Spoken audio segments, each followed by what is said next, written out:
नमस्कार, आपण पाहताय कोकण वार्ता न्यूज. कोकण वार्ता न्यूज मध्ये आपलं सर्वांचं स्वागत. पाहुयात बातमी सविस्तरपणे.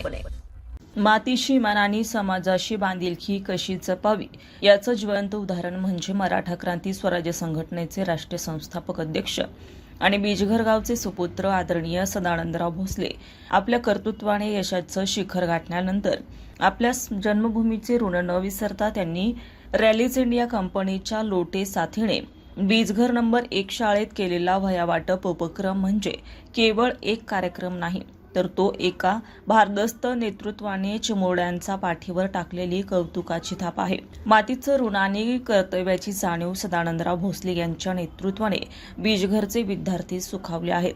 माणूस किती मोठा झाला, त्याचे पद कितीही उंचावले तरी तो आपल्या मातीला आणि समाजाला विसरत नाही. तेव्हा त्या माणसाचे व्यक्तिमत्व हिऱ्यासारखे चमकू लागते.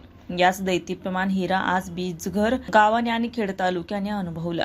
मराठा क्रांती स्वराज्य संघटनेचे राष्ट्रीय संस्थापक अध्यक्ष, एका उभेद्य विचारांचे धनी आणि बीजघर गावचे सुपुत्र सदानंदराव भोसले यांनी आपल्या गावाप्रती असलेली कर्तव्य भावना अत्यंत प्रगल्भतेने जपली आहे. रॅलीज इंडिया कंपनी लोटे यांच्या संयुक्त विद्यमाने बीजघर नंबर 1 शाळेतील सर्व विद्यार्थ्यांना मोफत वह्याचं वाटप करून त्यांनी ग्रामीण भागातील शैक्षणिक चळवळीला एक नवा आयाम दिला आहे. ब्युरो रिपोर्ट, कोकण वार्ता न्यूज, खेड. ताज्या बातम्या आणि नवनवीन घडामोडी पाहण्यासाठी आजच आमच्या कोकण वार्ता न्यूज चॅनलला लाईक करा, सबस्क्राईब करा आणि बेल आयकॉन प्रेस करा आणि पाहत रहा कोकण वार्ता न्यूज.